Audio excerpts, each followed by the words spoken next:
கள்ளக்குறிச்சி மாவட்டத்துக்கு. இன்றைக்கு எடப்பாடி வரை காலை 7:30 கிளம்பி போய் கள்ளச்சந்தை ஆட்சி கலைக்கணும்னு சொல்றாரு. இந்த ரெண்டு பேரும் சேர்ந்து பித்தலாட்டங்கள். இந்த அரசு செயல்படாத ஒரு கீழ்த்தரமான ஒரு மோசமான ஒரு இருட்டு ஆட்சி. ஆடுகறி கோழி வெட்டி அனுப்பினே இருக்கிறான். இது காலைல இப்போ பேட்டி கொடுத்துக்குள்ள 30 பாடி அனுப்புறான். 28 பாடி காலைல கொடுத்தாச்சு. இன்னும் ஈவினிங் ஆகிறதுக்குள்ள எப்படி ஒரு 50 ஆயிடும். ஒரே நகரம் கருணாபுரம் நகரம் வந்து கள்ளச்சாரத்தின் புறமாக மாறிவிட்டது. ஏன்னா முதலமைச்சர் கட்டுப்பாடு அரசுரே இல்ல, காவல்துறையும் இல்ல, மொத்தமும் இல்ல, செயல் போதை தமிழ்நாடாக மாறிவிட்டதுக்கு இதே ஒரு சான்று. கஞ்சா, குட்கா, ஹெரோயின், கொக்கைன், இப்படி என்னெல்லாம் தெரியாத விஷயங்கள், வெளிநாட்டு விஷயங்கள்லாம் இன்றைக்கு தமிழகத்தை புதிருக்கிறது. இந்த கலாச்சாரம் உருவாக்கிய அரசு திராவிடிய மாடல் அரசு தான் நான் சொல்ல வரேன்.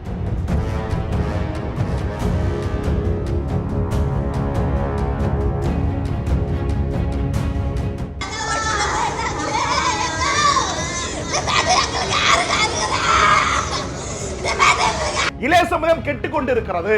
இந்த சமுதாயம் அழிவதற்கு திராவிட இயக்கங்கள் தான் காரணம். இது கரப்ஷன் கலெக்ஷன் ஆட்சி ஒழிக்கப்படணும். உங்க ஆட்சி நடக்குது, இன்னும் ஒழிச்சிங்க முதலமைச்சர்களே. இன்றைக்கு கலாச்சாரத்தால் இன்னைக்கு இறக்கப்பட்டிருக்கிறது. நீங்க ஆட்சி விலக தயாரா? இதுக்கு மேல நம்ம விழிச்சுக்கிட்டு நான் சத்தவரை சாகரையும் சூரிங் தான் போடுவேன், ரட்டராக் தான் போடுவேன் கூட்டம் இருக்க வரையும் இந்த நாட்டு மக்களை காப்பாற்ற முடியாது. சார், இப்போ தமிழ்நாட்டில் பரபரப்பாக பேசப்படுறது இந்த கள்ளக்குறிச்சி அப்படின்றது கள்ளக்குறிச்சியா இருக்கா இல்லை கள்ளச்சாராயங்களின் கூடாரத்தின் தலைநகரமாக இருக்குதா அப்படின்னு பேசப்பட்டு வருது. பல உயிர்கள் போயிட்டு இருக்கு. அடுத்தடுத்து இதற்கான ஆரம்ப புள்ளி எங்கிருந்து தொடங்கி இருக்கு? திராவிட கட்சியிலிருந்து தொடங்கியிருக்கு. அதாவது வந்து பார்த்தீங்கன்னா கள்ளக்குறிச்சி கருணாபுரம் கள்ளச்சாராயபுரமாக இன்றைக்கு ஆக்கப்பட்டது. கிட்டத்தட்ட வந்து இதுவரை வரப்பட்டது 35 உயிர்கள் இறக்கப்பட்டா சொல்கிறாங்க. காலையிலே 28 பாடிகளை வந்து வெட்டி கோழிக்கறி ஆட்டுக்கறி வெட்டி அரசுக்கு உடனே வேகமாக அனுப்பிட்டு இருக்கு. ஏன்னா டக்குன்னு மறைக்கணுன்றதுக்காக. இதில் கிட்டத்தட்ட பார்த்தீங்கன்னா ஒரு 50 பேருக்கு மேலே இறப்பாங்கன்னு தோணுது. இந்த திராவிட கட்சிகள் அதிமுக திமுக 2 பேரும் கூட்டு களவாணிகள். அதிமுக இருந்தபோது இதே விழுப்புரம் மாவட்டத்தில் இறக்கப்பட்டார்கள். அன்றைக்கு இதே முதலமைச்சர் போய் ஒரு போட்டோ செக்ஷன் கொடுத்துட்டு ஆட்சி கலைப்பாரா எடப்பாடி அப்படின்னு பேசினவர். அதுக்கடுத்து இன்னைக்கு அதே இடத்துக்கு அதே சிச்சுவேஷனுக்கு கள்ளக்குறிச்சி மாவட்டத்துக்கு இன்றைக்கு எடப்பாடி வரை காலை 7:30 கிளம்பி போய் கள்ளச்சந்தை ஆட்சி கலைக்கணும்னு சொல்றாரு. இந்த ரெண்டு பேரும் சேர்ந்து பித்தலாட்டங்கள், இந்த அரசுடைய பித்தலாட்டங்கள். கோவிந்தராஜ் என்கிற கண்ணுக்குட்டி, இவர் திமுகவை சேர்ந்த ஒரு நபர். இவர் என்ன பண்றாருன்னா செஞ்சி மஸ்தானுக்கு ரொம்ப நெருக்கமா இருக்கக்கூடிய நபர், கட்சி பொறுப்பில் இருக்கக்கூடிய நபர். இதுவரை கிட்டத்தட்ட வந்து பார்த்தீங்கன்னா போன ஆட்சியில் கிட்டத்தட்ட வந்து பார்த்தீங்கன்னா 22 பேர் அதே மாதிரி இறக்கப்பட்டிருக்கான். திராவிட மாடல் திராவிடிய மாடல் அரசு ஆட்சியில். அதுக்கு அடுத்து இந்த சாராயம் வந்து பார்த்தீங்கன்னா கிட்டத்தட்ட ஏகப்பட்டமாக வந்து கள்ளச்சாராயம் நல்ல தெரியுது அங்கே. ஏன்னா சாமானியர்கள், ஏழைகள், தினக்கூலிகள் வேலை செய்யக்கூடிய இடம், கோட்டுக்கு காசு கொடுத்து வாங்கக்கூடிய சூழ்நிலை இருக்கிற போது ரொம்ப ரொம்ப அடித்தட்டு மக்களாக கூடிய இருப்பவர்கள் இன்னைக்கு குடிசையில் வாழ்ந்திருக்கக்கூடிய மாவட்டம், வறுமைக்கு உட்பட்ட மக்கள் நிறையா இருக்கிறாங்க அந்த கள்ளக்குறிச்சி மாவட்டத்தில். அப்படி இருக்கிறப்ப அவர்களுடைய உழைப்பு உறவு மாலையில் வந்து அருந்துவது கள்ளச்சாரத்தை அருந்துறாங்க. இது வருடங்கள் தோறும் நடைபெற்று கொண்டிருக்க திராவிட கட்சியில் என்று இந்த 2 ஆட்சியுமே தொடர்ந்து வந்து இந்த கள்ளச்சாராயத்தில் இறக்கப்பட்டு நடக்குது. இதை வந்து கன்னிகாபுரத்தை சேர்ந்த மக்கள் வந்து பல பெட்டிஷன் கொடுக்கப்பட்டிருக்காங்க. காவல்துறையிட்ட நடவடிக்கை எடுக்காத ஒரு அரசு. சிஎம் ஆஃபீஸில் லாரியே வரலாம் பெட்டிஷன் மனு. தமிழக உடனே கொடுங்க, கோட்டைக்கு வாங்க, அந்த கார்டை வச்சுங்க, ஜோப்பில் சாய் வச்சுருக்கிறேன், வாங்க நேர கோட்டைக்கு வந்துருங்க, அங்கே ஹாஸ்பிட்டல்லாம் கேட்பாங்க, அவங்களாம் நேர கார்டு எடுத்துட்டு வந்துடலாம்னு சொன்னார் முதலமைச்சர். சிஎம்சி கூப்பிட்டா லோடு இருக்கு. அது மாதிரி நடவடிக்கை இல்லை. இந்த அரசு செயல்படாத ஒரு கீழ்த்தரமான ஒரு மோசமான ஒரு இருட்டு ஆட்சி. அமெரிக்காவிலே 1929 அவருடைய ஆட்சி காலத்தில் பிளாக் தர்ஸ் என்று சொல்லப்பட்டார்கள். அதுபோல் தமிழக அரசு இன்றைக்கு 3 ஆண்டுகளாக முடிந்து 4 ஆண்டு தொடங்குகின்ற போது கருப்பு ஆட்சி, ஹிட்லருடைய ஆட்சி, முசோலினி ஆட்சி போல் இருக்கிற ஒரு ஆட்சி தமிழக முதலமைச்சர் ஸ்டாலின் அவருடைய ஆட்சியை ஒழிய இந்த அரசு போதையை கட்டுவது தவறிவிட்டது. கிட்டத்தட்ட ஒரு நாளைக்கு சராசரியா குடிப்பவர்கள் 1,74,00,000 பேர் குடிக்கிறான். இதுல 26% பெண்கள் குடிக்கிறாங்க. இன்னைக்கு நீங்க கேட்டதுலே வர கள்ளக்குறிச்சியில 5 பெண்கள் இறக்கப்பட்டிருக்காங்க. இந்த அரசு எதை நோக்கி போகிறது? இன்னைக்கு சட்டமன்றத்தில் என்ன பண்றாங்க, இரங்கல் கூட்டம் இது பண்றாங்க. இரங்கல் கூட்டம் எதுக்காக தெரிவிக்கிற? அந்த ஆட்சி நடக்குது. சட்ட ஒழுங்கு சீர்கெட்டு போயிருக்கல. நான் தொடர்ந்து சொல்லிட்டு இருக்கேங்க, சட்ட ஒழுங்கு கட்டுப்பாடு இழந்து போயிட்டு இருக்கு, தரங்கிட்டு போயிருக்கு. காவல்துறைக்கு தெரியுமா தெரியாதா? அங்க இருக்கிற கருணாபுரம் பகுதி இருக்கிற அந்த மக்கள் வாழுகிற இடத்துல காவல்துறைக்கு தெரியுமா தெரியாதா? சோ கள்ளச்சாராய விற்பனை ஊக்குவிக்கின்றது திராவிட கட்சிகள் தான் நான் சொல்லுவேன் ஒழிய இந்த 2 கட்சி நான் நாட்டு விட்டு போனா மட்டும் தான் உருப்பிடும் ஒழிய இல்ல உருப்படாது. ஏன்னா தீய சக்தியின் கூடாரமாக மக்களிடம் தப்பான விஷயங்களை பரப்பிக்கொண்டு இந்த ஆட்சி செயலிழந்த ஆட்சி தான் பார்க்க முடியுதுக்கு ஒரு சான்று, நற்சான்று. ஏன்னா முதலமைச்சர் கட்டுப்பாடு அரசுரே இல்ல, காவல்துறையும் இல்ல, மொத்தமும் இல்ல, செயல் போதை தமிழ்நாடாக மாறிவிட்டதுக்கு இதே ஒரு சான்று. கஞ்சா, குட்கா, எரைனு, கொக்கைனு, இப்படி என்னெல்லாம் தெரியாத விஷயங்கள், வெளிநாட்டிற்குரிய விஷயங்கள்லாம் இன்றைக்கு தமிழகத்தை புதிருக்கிறது. இந்த கலாச்சாரம் உருவாக்கிய அரசு திராவிடிய மாடல் அரசு தான் நான் சொல்ல வரேன். இல்ல இந்த சம்பவத்திற்கு மதுவிலக்குத்துறை அமைச்சர் முத்துசாமி அவர்கள் பொறுப்பேற்பார் நினைக்கிறீங்களா? எதுவும் எதுக்கு ஏத்துனா போட்டு சட்டது மாப்பிடுற மாதிரி அவர் வந்து லப்பர் ஸ்டாட் அமைச்சர். அந்த துறையை வந்து வசூல் செய்யக்கூடிய நபர்களே வேற, அந்த வசூல் பண்ணக்கூடிய நபர்களே ஏற்றுக்க முடியாது. அவருக்கு இது என்ன சம்மந்தம் இருக்கு? ஸோ அவர் டம்மி அமைச்சர். டம்மி அமைச்சர் வந்து இது கிடையாது. ஸோ இன்னைக்கு இருக்கிற சூழ்நிலை வந்து பார்த்தீங்கன்னா, செயலில் எந்த அரசு இந்த அரசு வந்து மக்கள் நலனில் அக்கறை கொண்ட அரசு அல்ல. மக்கள் எக்கடு நாசமா போனாலும் வருகிற வசூல் கரெக்டாக வசூல் செய்யப்படுகிறதா? ஏங்க நான் ஆதாரபூர்வமாக ஒன்று சொல்கிறேன். கால்நடை துறையில் ஒரு சாணி வர்ற வேலை, அந்த சாணி வேலைக்கு நான் அனிதா ஆக்ஷனை பார்த்தா புகைப்படத்தை கூட இப்போ நான் வீடியோவில் போடுறேன் பாருங்க. அதுக்கு 8 லட்சம் லஞ்சம் கேட்டாங்க ஒரு சாணி வர மாட்டுச்சாணம் வர வேலைக்கு. இந்த அரசு ஊழல் ஆட்சியா, கலெக்ஷன் ஆட்சியா, கரப்ஷன் ஆட்சியா? முதலமைச்சர் சொன்னார் முந்தைய ஆட்சியில இது கரப்ஷன் கலெக்ஷன் ஆட்சி ஒழிக்கப்படணும். உங்க ஆட்சி நடக்குது, அதை இன்னும் ஒழிச்சிங்க முதலமைச்சர்களே. இன்றைக்கு கலாச்சாரத்தால் இன்னைக்கு இறக்கப்பட்டிருக்கிறது. நீங்க ஆட்சி விலக தயாரா? ஆட்சி கழிச்சுவீங்களா? போன ஆட்சி எடப்பாடி இந்த போது அதே டைலாக் நீங்க சொன்னீங்க. ஆட்சி எடப்பாடி கஷ்டரா? 2 பேரும் கூட்டு களவாணிகள். இந்த நாடையும் நாட்டு மக்களையும் அழிக்கின்ற ஒரு தீய சக்தி திராவிட கட்சிகள் தான். இல்லை இப்போ பார்த்தீங்கன்னா அவசரமாக மாவட்ட கலெக்டரை வந்து மாவட்டம் மாற்றிருக்காங்க. போலீஸ் அந்த மொத்த கூண்டோட அப்படியே சஸ்பெண்ட் பண்ணியிருக்காங்க. இப்போ சிபிசிஐடிக்கு மாற்றம் பண்ணியிருக்காங்க. இதில் என்ன மாதிரி ஒரு விடை கிடைக்கும்? சிபிசிஐடி யார் கட்டுரோல் இருக்குங்க? தமிழக அரசு கட்டுப்பாடு இருக்கு. அதை வச்சு என்ன பண்ண போறாங்க? ஒன்றும் பண்ண போதில்லை. இதே சிபிசிஐடியே போன விழுப்புரம் மாவட்டத்தில் போட்டாங்க. என்ன பண்ணாங்க? சரி, இதே போன ஆண்டு 22 பேர் இறந்தாங்களே, என்ன பண்ண சிபிசிஐடி? என்ன பண்ணுச்சு? நடவடிக்கை எடுச்சா? அதே ஒரு வருஷம் கழிச்சு அதே இடத்துல நடக்குது. அந்த சம்பவத்தை காவல்துறை உளவுத்துறை என்ன பண்ணிட்டு இருக்கு? அரசாங்கம் இயங்கல, சம்பித்து போயிருக்கு. செயலிழந்த அரசு அதிகாரிகள், ஒட்டுமொத்த துறையும் சின்ன அமைப்பு இருக்கு. இன்னைக்கு தமிழகம் போதை நாடாக மாறிவிட்டது, போதையின் கூடாரமாக மாறிவிட்டது. இளைய சமுதாயம் கெட்டுக்கொண்டு இருக்கிறது. இந்த சமுதாயம் அழிவதற்கு திராவிட இயக்கங்கள் தான் காரணம். இல்லை அமைச்சர் செஞ்சி மஸ்தான் மீது குற்றச்சாட்டு வைக்கிறீங்க. அதாவது சாராயம் விற்பவர்களோட தொடர்பில் இருந்தார் அப்படின்னு சொல்லிட்டு, அதனால தான் இப்போ அவர் ரீசெண்டாக அந்த மாவட்ட செயலாளர் பதவியில் நீக்கப்பட்டாரா? அப்படின்னு சொல்ல முடியாதுங்க. அது வேற கணக்கு. அது அரசியல தனியாக உங்களுக்கு விளக்குறேன். இது வந்து என்னன்னா, அதாவது இந்த சமூக விரோதிகளை ஊக்குவிக்கின்ற கூடாரமே திராவிட கட்சிகள் தான். மது குடிக்கிறத ஒழிப்பார முதலமைச்சர். அது முளைச்சே எல்லா மக்களும் செத்துருவாங்க. மது குடிப்பு இருக்கணும், இருந்தால் தான் தமிழ்நாடு ஓடும், நாடு உருப்படும். தமிழ்நாடு இந்த ஒயின் ஷாப் நம்பி தான் இருக்குது. நீங்க யாரை நம்பி இருக்கீங்க? ஒயின் ஷாப் நம்பி அத்தனை பேர் இருக்குது திராவிட கட்சி தான் இருக்கிறான். இந்த நாட்டில் எப்படிலாம் சமூக விரோதத்துக்கான செயல்கள் படுத்தப்படுத்துன்றதை சிந்திக்கக்கூடிய இயக்கம் திராவிட கட்சிகள் தான் கிட்ட இருக்கு. எப்படிலாம் ஒருத்தனை ஏமாத்துறது, எப்படிலாம் ஒரு பத்தாட்டம் பண்றது, எப்படிலாம் ஒருத்தனை சுருட்டுறது, ஒரு உரிமையை சுருட்டுவது, ஒரு வாழ்க்கையை சுருட்டுவது, அவனை ஏமாற்றத்தோடு அடிமையை வச்சுக்கிறது, கெட்ட திராவிடிய மாடல் சொல்வது, இப்படி சொல்லிட்டு திராவிடன் சொல்லிட்டு ஏமாத்துக்கிற போக்க வைத்துக்கிற இந்த அரசு திராவிட கட்சிகள் தான் இந்த நாட்டை கெடுத்து கொண்டிருக்குதான் நீங்க பாக்குறேன். இல்லை இப்போ இந்த கள்ளக்குறிச்சியில் கருணாபுரம் அப்படின்றதுல தான் அதிகமான மக்கள் உயிரை இழந்துட்டு இருக்காங்க. அந்த மக்கள் என்ன சொல்றாங்கன்னா, நாங்கள் நிறைய முறை புகார் கொடுத்துட்டோம், ஆனால் அந்த புகாரை எந்த நடவடிக்கையுமே எடுக்கலை அப்படின்னு சொல்றாங்க. என்ன காரணமா இருக்குன்னு நினைக்கிறீங்க? எது எடுக்க மாட்டாங்க.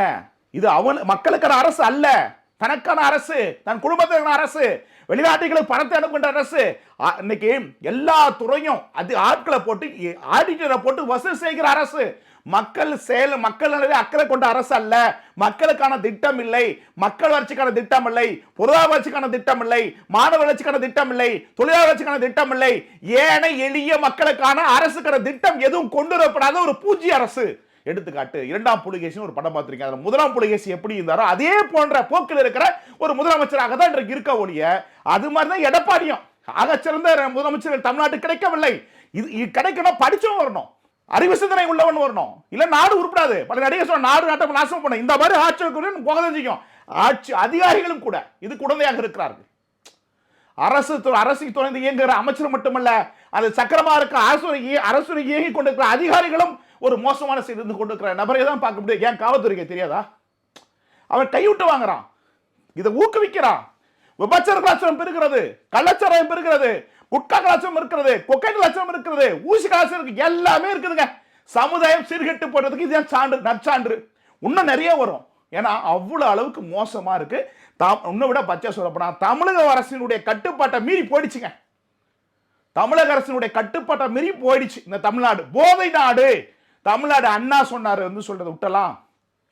தனி ஒரு மாநிலம் கொடுத்தோம், திமுக அண்ணா தமிழ்நாட்டை உருவாக்கினார், அதெல்லாம் விட்டு இன்னைக்கு தமிழ்நாடு போதை நாடாக இந்த திராவிட கட்சிகளுடைய சாதனை அதுதான். அதிமுக திமுக இந்த 2 கட்சிகளுடைய சாதனைக்கான நற்சான்று தான் இன்னைக்கான காட்சி. இல்ல இத்தனை சம்பவங்கள் நடந்திருக்கு, எதிர்த்து வந்து எதிர்க்கட்சியாக அதிமுக ஒரு குரல் கூட கொடுக்கல, என்ன காரணமா இருக்குன்னு என் நினைக்கிறீங்க? காலைல கிளம்பிட்டார்ல பாலிடிக்ஸ் பண்ணுறதுக்கு, இப்போ போயிட்டு ஐயோ வணக்கம் சொல்லிட்டு அரசு சரியில்லைன்னு ஒரு டயலாக் விட்டு போகிறார், அவ்வளோதான். ஏங்க இதே டைலாக்கை போன முறை முதலமைச்சர் இன்னைக்கு இருக்க முதலமைச்சர் ஸ்டாலின் செஞ்சார். அதே மாவட்டத்தில் சம்பவம் வந்து பாருங்க, எனக்கு என்ன உனக்கு என்ன சுவையும் தொலை அப்படின்ற மாதிரி இந்த இடத்துல பாருங்க, எடப்பாடி அரசு இருந்தபோது அதே காட்சி அதே சீன் அதே மாவட்டம், மாறவே இல்லை.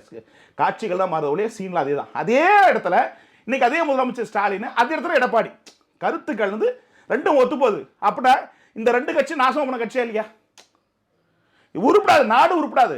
இந்த ரெண்டு கட்சிக்கு இருக்கவரை நம்ம வந்து தமிழ்நாட்டை வாழவே கூடாது. இல்ல சட்டப்பேரவை வந்து இன்னைக்கு ஆரம்பிச்சுட்டு இரங்கல் தெரிவித்துட்டு நாளை கொத்தி வச்சுட்டாங்க. இன்னைக்கு நடக்காத காரணம் என்னவா இருக்குன்னு நினைக்கிறீங்க? எப்படி இப்படி உயிர் செத்து வெட்டு ஆடுகறி கோழி வெட்டி வெட்டி அனுப்பினேங்கிறான். இது காலையில் இப்போ பேட்டி கொடுத்துல 30 பாடி அனுப்புகிறான், இன்னும் 20-30 பாடி போக வேண்டியது இருக்குது. இந்த நேரத்தில் இந்த மாதிரி ஒரு அவல நிலைக்கிற போது எப்படிங்க ஏற்றுக்குவாங்க? ஸோ எப்படி நடத்த முடியும்? ஸோ ஆகவே இந்த அரசியல் சிஸ்டம் சரியில்லை, அரசியல் வழிநடத்துகிற விதம் சரியில்லை. திமுகலாம் அடிமையாக இருக்கான், கொத்தடிமையாக இருக்கான். திராவிடத்தை பற்றி இல்லை, திராவிடம் என்னன்னு தெரியல, திராவிடம் செத்து விட்டது. ஆகவே இவர்கள் சொல்லி ஏமாற்றி கொண்டு இருக்கிறார்கள். இந்த மண்ணையும் இந்த மக்களையும் ஏமாத்துகின்ற ஒரு கட்சி திராவிட கட்சிகள். இல்ல திராவிட மாடல்னு சொல்லிட்டு இருக்காங்க. இதுக்கு பொறுப்பேற்குமா திமுக? ஏற்காது. போட்டோ செக்ஷன் கொடுத்துட்டு ஒரு விசாரணை கமிஷன் போட்டோம், அப்புறம் குழு போட்டோம், அமைச்சர் அளவு கூடி முடிக்கப்பட்டோம் அப்படின்னு சொல்லிட்டு ஒரு பத்திரிகை செய்தி ஆக்கிட்டு 2 நாள் கழிச்சு கலந்து போயிடுவாங்க. அடுத்து வேற ஒரு நியூஸ் வரும், அதை பற்றி பேசி போயிடுவாங்க. ஏங்க போன எடுப்பு நினைச்சு என்னங்க பண்ணாங்க? ஏங்க இன்னைக்கு போன வருஷம் 22 பேர் செத்தாங்க, என்னங்க ஆச்சு இந்த கவர்மெண்ட்ல? சரி எடப்பாடி கவர்மெண்ட்டை கூட விட்டுருங்க, இதே ஸ்டாலின் அவருடைய ஆட்சியில் 22 பேர் கள்ளக்குறிச்சியில் போன வருஷம் இறந்தாங்கல்ல, அதுக்கு இந்த அரசு என்ன செஞ்சு? அதே தான் இன்றைக்கி செய்யும். இன்னைக்கு ஒரு 50 பேர் சாவான், இப்போ 30 பேர் 35 பேர் ஆயிடுச்சு இறப்பு, 28 பாடி காலைல கொடுத்தாச்சு. இன்னும் ஈவினிங் ஆகிறதுக்குள்ளே எப்படி வேணும் ஒரு 50 ஆகிடும். ஒரே நகரம் கருணாபுரம் நகரம் வந்து கள்ளச்சாரத்தின் புறமாக மாறிவிட்டது. குறிச்சியே கள்ளச்சாராயத்துக்கு பேர் போன மாவட்டம் ஆகிப்போச்சு. இதை ஏன் தடுக்கல? இது நடக்கும் தெரியாதா? அஃபென்ஸ் நடக்கிற அத்தனையுமே காவல்துறை அதிகாரிகளுக்கும் தெரியும். தெரிஞ்சும் கண்டுக்கணும் நமக்கே வம்புன்னு போகிறது, கல்லா வாங்கிட்டு. ஸோ அஃபென்ஸ்களை உருவாக்குறதே இந்த காவல்துறை அதிகாரிகளும், இந்த அரசு துறை தலைவர்களும், அரசு அதிகாரிகளும், அமைச்சர்கள் தான் காரணமே நான் சொல்லுவேன். இல்லை தொடர்ந்து திமுக நிர்வாகிகளும் திமுக தொண்டர்களும் உங்கள் கம்பெனி எப்போ கலைக்க போறீங்க அப்படின்னு கேள்வி கேட்டே இருந்தாங்க. அவங்களுக்கு நீங்கள் என்ன சொல்ல விரும்புறீங்க? திராவிடிய மாடல் அரசை நடத்துகின்ற முதலமைச்சர்களே, இப்படி ஒரு அவ்வளவான பேர் உங்களுக்கு ஆட்சியை கலைப்பீங்களா? கூட்டாண்மை இருக்கிற திராவிட இயக்கங்கள் அதிமுக திமுக கூட்டணி இருக்க, இதை நீங்க கலைப்பீங்களா? போன ஆட்சியில் நடந்தது இந்த ஆட்சியில் நடந்ததுக்கு என்ன சம்மந்தம் இருக்கு? எடப்பாடி சொன்ன மாதிரி கழிச்சிட்டாரா? அன்னைக்கு ஸ்டாலின் சொல்ல மாதிரி கழிச்சிட்டாரா? ஆகவே இது திருட்டு மாடல் அப்படின்னு நான் பலமுறை சொல்லிருக்கேன். சதியால் தேர்தலை சந்திக்கிறார், சதியால வீழ்த்தப்படுறனுடைய மக்கள் மனதால் வெற்றி பெற தலைவர்கள் இவர்கள் அல்ல, மக்களை கவர்ந்த தலைவர்கள் இவர்கள் அல்ல. வாக்கரசி போட்டு பெறுகிற இயக்கம் திராவிட இயக்கங்கள். இந்த இயக்கங்கள் அழிந்தால்தான் மக்கள் நலன் பெறும். இல்லை எந்த மாநிலத்திலும் இல்லாத அளவிற்கு நம்ம தமிழ்நாட்டில் மட்டும்தான் கள்ளச்சாராயம் குடித்து இறந்தவர்களுக்கு நிவாரண தொகைன்னு சொல்லிட்டு போன முறை அறிவிச்சு கொடுத்தாங்க. அதே மாதிரி இந்த முறையும் கொடுக்க வாய்ப்பு இருக்கா? எவ்வளோ அருமையான விஷயம், எவ்வளோ அருமையான விஷயம். அடடா ஐயோ ஹாஹா, விபத்தால் ஏற்பட்டு இயற்கை பேரிடரில் ஏற்பட்டு இதெல்லாம் வெட்கக்கேடுங்க, கேவலங்க. தமிழன் இறக்கப்படுறானே, ஏடா இது ஒரு ஆட்சி அவலமா இருக்கே, ஒரு விசசாராயம். இதை கூட சிந்திக்காத உளவுத்துறைக்கு இன்னைக்கு என்னத்துக்கு விஜிலன்ஸ், என்னத்துக்கு எத்தனை அதிகாரி, என்னத்துக்கு அந்த அதிகாரம் மொத்தம் அரசாங்கம் இழந்து மூடிட்டு போயிடலாமே, எதுக்கு அதுக்கு சம்பளம் வேறு வேஸ்ட்டாக கொடுத்துட்டு? ஸோ இந்த அரசு முழுக்க திராவிட கட்சிகள் அரசு, அதிமுக திமுக அரசு தொடர்ந்து மக்களை வஞ்சிக்கிற அரசாக இருக்கிறது. போன ஆட்சி நடக்குது, இந்த ஆட்சி நடக்குது. ஏங்க போன வீடு நடக்குது, இந்த வீடு நடக்குது. ஏன் என்ன பண்ண என்ன சொல்லுங்க, நடவடிக்கை எடுத்துமா இல்லையா? அந்த மாவட்ட ஆட்சியர் தெரியாதா? காவல்துறை தெரியாதா? அங்கே இருக்கிற மக்கள் மனு கொடுத்து எடுக்கிறான்னா இது என்ன மாடல் அரசு? மக்களுடைய குறைகளை தீர்க்காத ஒரு மாடல் அரசு தான் நான் அதை பார்க்குறேன் ஒழிய, முழுக்க இது வந்து வஞ்சிக்கப்படக்கூடிய, மக்களை வஞ்சிக்கின்ற அரசாக இது இருக்குது. போதை கட்டுப்பாட்டுத்துறை வந்து சரியா இயங்காமல் போனது காரணம் என்னவா இருக்குன்னு நினைக்கிறீங்க? மேல உள்ள அந்த திமுக நிர்வாகிகள், மூத்த அந்த அரசியல்வாதிகளுடைய பிரஷர் காரணமாக தான் இருக்குன்னு நினைக்கிறீங்களா? யார் கட்டுப்பாட்டும் இல்லை, இங்கே ஒரு 4-5 பேர் கட்டுப்பாட்டில் அந்த அரசே இயங்குது. இன்னைக்கு வந்து பார்த்தீங்கன்னா கிட்டத்தட்ட வந்து பார்த்தீங்கன்னா அந்த இந்த கருணாபுரம் இந்த இதில் வந்து இது வந்து பாதிக்கப்பட்டவங்க, இந்த உடனப்பட்டவங்களை நீ கைது செஞ்சுட்டா நடவடிக்கை எடுத்த மாதிரி ஆயிடுச்சா? தமிழகம் முழுக்க இருக்கு, தமிழகம் முழுக்க ஒரு கள்ளச்சாராய மாநிலமாச்சு, போதை நாடாயிடுச்சுங்க. கள்ளச்சாரம் போதை நாடாயிடுச்சு. தமிழக அரசுடைய கட்டுப்பாட்டை மீறி போயிடுச்சுங்க. ஏங்க நான் சொல்கிறேன், இன்னைக்கு 1,74,00,000 பேர் ஒரு நாளைக்கு குடிக்கிறாங்க, சர்வேல சொல்லுது. இதில் 26% வந்து பெண்கள் குடிக்குதுங்க. இன்னைக்கு சாமானிய இன்னைக்கு வந்து இறக்கப்பட்டிருக்கா இல்லையா? 5 பெண்கள் காலையில் இறந்துட்டான்னு சொல்கிறாங்க இல்லையா? இன்னும் 5 பெண்கள் வரும். இன்னைக்கு சமுதாயம், தமிழ் சமுதாயம் சீர்கெட்டு போய் கொண்டு இருக்கிறது. அதற்கு முழு காரணம் திராவிட கட்சிகள் தாங்க. திராவிட மாடல், திராவிட கட்சிகள், அனைத்து இந்திய அண்ணா பெயர் வைத்துக் கொண்ட கட்சியும் திமுகன்ற கட்சி தான் இந்த நாட்டை சுடுகாடாக்கி கொண்டு இருக்கிற இயக்கங்கள் தான். நான் மனசாட்சியோடு வருத்தத்தோடு உள்ளபடியே சொல்றேங்க. இல்ல பெண்களும் 5 பேர் இறந்திருக்காங்க கள்ளச்சாராயம் குடிச்சிட்டு. சமூகம் அடுத்து எதை நோக்கி போயிட்டு இருக்குன்னு நினைக்கிறீங்க? இன்னும் அதிகமாக போயிட்டு இருக்கு. இந்த சமுதாயத்தை சீர்படுத்துகிற இயக்கம் இந்த 2 இயக்கம் இல்லை. சமுதாயம் இப்படியே கெட்டு போனோம், படிக்க கூடாது, அவன் படிச்சு வேலைக்கு போகக்கூடாது, குடிக்கணும், கெட்டு குடிச்சோம், அறிவு சிந்தனையே வரக்கூடாது. வள்ளுவர் சொல்வ எப்பொருள் யார் ஆறுவாய் கேட்போம் அப்பொருள் மெய்ப்பொழுது காண்பது அறிவை, அறிவு கண் 3 கண்ணை திறக்கவே கூடாது, அவன் சிந்திக்கவே கூடாது, இப்படியே வறுமையில வாழணும், இப்படியே சாகணும். இதுதான் திராவிட கட்சியோட சாதனை. இப்ப முன்னுக்கே வரக்கூடாது, தமிழ் முன்னுக்கே வரக்கூடாது, அதுக்காக கட்சி நடத்தணும். இப்போ இந்த சம்பவத்தில் திமுக அரசு என்ன நடவடிக்கை எடுக்கும்னு நினைக்கிறீங்க? என்ன நடவடிக்கை எடுத்தால் சரியா இருக்கும்னு நினைக்கிறீங்க? எதுவும் எடுக்காது. அடுத்து உதயநிதி போவார், ஒரு போட்டோ ஸ்டேஷனை கூப்பிட்டு வருவார், போயிட்டு அதை பார்த்துட்டு அப்படியே ஒரு வருத்தத்தோடு முகத்தை வச்சுக்கிட்டு அப்படியே எங்கெல்லாம் பார்த்து பண்ணிவிட்டு கண்டிப்பாக நாங்கள் இருக்கிறோம், கண்டிப்பாக நாங்கள் இருக்கிறோம் அப்படின்னு சொல்லிட்டு போட்டோ ஸ்டேஷன் கூட ஒரு பேட்டியை கொடுத்துட்டு அதுக்கடுத்து வந்துகிட்டே இருப்பார். நீங்கள் 35 உயிருங்க, சாதாரண விஷயமாங்க. ஒரு உயிர் இறக்குற அளவுக்கு இன்றைக்கி போன வருஷமாக இறக்குது, இந்த வருஷமாக இறக்குது. இந்த அரசு கண்டுகாமல் இருக்குன்னா எவ்வளோ ஒரு மோசமான ஆட்சி சொல்லுங்க பார்க்கலாம். உசுறு போராட்டம் இருக்கிற சேலத்தில் பார்த்தா 4 பேர் இறந்து பாடி அனுப்பிட்டு இருக்கான், இங்கே பாடி அனுப்பிட்டு இருக்கு. இது என்ன ஆட்சி? சமூக சீர்கட்ட ஆட்சியா இல்லையா? ஸோ இந்த 2 கட்சியும் நான் கட்சியே கலைச்சிடணும். அதிமுக திமுக திராவிட கட்சி கட்சியை கலைச்சிடணும். இது கட்சி கேடான கட்சி. நாங்கள் வந்து உங்களுக்காக நாங்கள் இல்லைன்னு சொல்லி கலைச்சிட்டு போயிடணும். வருமானம் ஈட்டி கொண்டு இருக்கிறார்கள், அதற்கு உடந்தையா இருக்க தொண்டர்கள், பல லட்சம் தொண்டர்கள் வியாபாரம் பண்ணிட்டு இருக்காங்க. திராவிட என்ற பெயரை வைத்துக் கொண்டு அரசியல் வியாபாரம் செய்து கொண்டிருக்கிறார்கள். இதை விழிக்கலன்னா யார் நாசமா போனோம்? நீயும் நானும் தான் நாசமா போனோம். இந்த நாடு தமிழ்நாடு, தமிழ்னு சொல்வதை வெக்கக்கேடு. கூனி குறுக்கி நம்ம சாகணும். ஏன்னா அந்த அளவுக்கு ஒரு மோசமான ஒரு நகரமாக மாநிலமாக சென்று கொண்டு இருக்கிறது. அதற்கு 2 கட்சிகளே சான்று. வருத்தத்தோடு சொல்றேன், உணர்வோடு சொல்றேன், உரிமையோடு சொல்றேன். நம் மண்ணின் மைந்தர்கள் தானே, இந்த மண்ணின் உரிமையாளர்கள் தானே, மண்ணுக்கு சொந்தக்காரர் தானே. இந்த மண்ணை ஆளக்கூடியவர்கள் எதை நோக்கி ஆளுகிறார்கள்? தவறுதலாக நம்மளை வழிநடத்தி கொண்டிருக்கிறார்கள். சமூக சீர்கேடு நடைபெற்று கொண்டிருக்கிறது. ஒரு பெண்ணு திண்டுக்கல்ல நைட்டு சொல்லுது என்ன கூப்பிடுறாங்கன்னு. காவல்துறை என்ன பண்ணிட்டு இருக்குது? பெண்ணுக்கு வந்து உரிமை கொடுக்கப்பட்டிருக்கா? பெண் உரிமை பாதுகாப்பட்டிருக்கா? இப்படி திராவிட மாடல் அரசு 30 வருஷத்துக்கு நாங்கள் உரிமை கொடுத்தோம். அதுக்கு இந்த ஆட்சி திராவிட மாட்சி திண்டுக்கல்ல நைட்டு ஒரு பெண்ணு கதறுதே, ஐயோ என்ன கூப்பிடுறானே, அப்படி இது என்ன ஆட்சி? இது மக்களுக்கான ஆட்சியா? இதுல காட்சி, இதுக்கு ஒரு காட்சி அரசு, கனவு அரசு, மக்களுக்கான அரசு அல்ல. சார், இந்த கள்ளச்சாராய உயிரிழப்புல அரசு எடுத்து என்ன நடவடிக்கை எடுக்கும்? இல்லை இந்த உயிரிழப்பு இன்னும் அதிகரிச்சுட்டே தான் போகுமா? அது எந்த மாற்றம் இல்லை. உயிர் இன்னும் கொஞ்சம் இறக்கும், அதில் எந்த மாற்றம் இல்லை. நடவடிக்கைலாம் ஏங்க நடவடிக்கை எடுக்காதுங்க. இது அரசியல் பண்ணுங்க. இதை வச்சு 2 நாள் அரசியல் பண்ணணும். இந்த அரசை எதிர்கட்சிகளாம் இந்த அரசை கலைக்கணும்னு சொல்லணும். பாஜக உண்மையிலே மத்தியில் நாட்டாளு சொன்னால் இந்த திராவிடங்களை அழிச்சிருங்க, இந்த மண்ணோட மண்ணை அழிச்சிருங்க. இதுக்கு மேலே இந்த இதெல்லாம் மலர்ந்து முன்ன நாசமாக்கும்.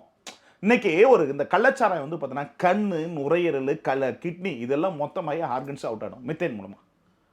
ஸோ அதெல்லாம் என்ன, இதுக்கு அடுத்து ட்ரக்ஸும் அதே மாதிரி தான். கொக்கைன் ட்ரக்ஸ் எல்லாம் எல்லாமே அதுதான். ஒரே 3 வருஷம் ஆர்கன்ஸ்லாம் இருந்துடும். இந்த மாதிரி தமிழ்நாடு முழுக்க 1,74,00,000 பேர் ஒரு நாளைக்கு குடிக்கிறான். ஆணு பெண்ணு குடிக்குது அப்படின்னா ஆர்கன்ஸ் எவ்வளவு இழந்துட்டு இருக்குது, அவனுடைய ஆயுள் எவ்வளவு குறையுது. இதுக்கான காரணம் எசென்சியல் எசென்சியல் லிமிடெட் யாரு, கல்ஸ் யாரு, அப்புறம் ஜெகதீஷ் நிறுவனம், நாட்டாமங்கலத்தில் டிஆர்பி பினாப்பில் இருக்கிறவங்க, ஒட்டு மொத்தமும் 20க்கும் மேற்பட்ட மது ஆலைகளை வைத்துக் கொண்டிருக்கிற ஒரு அரசு திராவிட மாடல் அரசு, திரவிடிய மாடல் அரசு. வெக்கமா இல்ல? ஏன்னா சாராயுதத்தை பொழைக்கணும், சாராயுதத்தை அதை பிச்சை பணத்தை நம்ம எவ்வளவு சாதிக்க போறோம்? நாம் 100 ஆண்டுகள் வாழ்வதை இறக்க போறோமே, இன்னும் சாய்த்து விட்டு இறக்க போறோம். மக்களுடைய ரத்தத்தையும் பணத்தையும் பிடிக்கி எவ்வளவு நாளைக்கு வாழ போறோம்? பணம் பணம் பாதிப்பு கொண்டு செல்ல போறோமா? கிடையாது. ஆகவே இந்த கலாச்சார போக்கு, சீர்கட்டு அரசு, இந்த 2 ஆட்சிகளும் அந்த கட்சியை கலைச்சிட்டு போனதான் நாடு சிறக்க முடியல, நான் சிறக்காது. இதுக்கு தொண்டனாருக்கான அதுங்க வெக்கக்கேடு. கலைஞர் எவ்வளவு பரவாயில்லைங்க, கலைஞருக்கு பின்னாடி ரொம்ப மோசமா இருக்குங்க. அந்த கட்சியில் இருக்க யாருக்குமே என்ன நடக்குதுன்னு தெரியாது. துரைமுறை கேட்ட தெரியாது. கனிமூலத்தை எவ்வளவு கொள்ளடிக்கணும் தெரியும். அவர் அடிக்கிற கொள்ள கொடுக்க மாட்டார், அவரே வச்சுக்குவார். சரி, சீனியர் லீடர் கேட்க முடியாது. இப்படி மீது எல்லா துறையும் உமாசங்கர் என்ன வேலை? அவர் வசூல் பண்ணி கொடுக்குறது ஒரு செக்ரட்டரி. ஒரு டிஎம்எஸ் வந்து துர்கா அம்மையாருடைய தம்பி ராஜரத்னம் வந்து ஒரு ஆபீஸை போட்டு வசூல் பண்றாங்க. அவர்கிட்ட போட்ட டிரான்ஸ்ஃபர் ஆயிடும். ஸோ வசூல் செய்யக்கூடிய வசூல் ராஜா எம்பிபிஎஸ் போல இருக்கிற ஒரு அரசு திராவிட மாடல் அரசு. இந்த திரவிடிய மாடல் அரசு தொலைந்தால்தான் நாடு உருப்படும், எல்லாம் உருப்படாது. இதுவே நற்சான்று. இதுக்கு மேலும் நம்ம விழிச்சுக்கிட்டு நான் சத்தவரை சாகரையும் சூரிங் தான் போடுவேன், ரட்ராக் தான் போடுவேன்ற கூட்டம் இருக்க வரையும் இந்த நாட்டு மக்களை காப்பாற்ற முடியாது. நன்றி.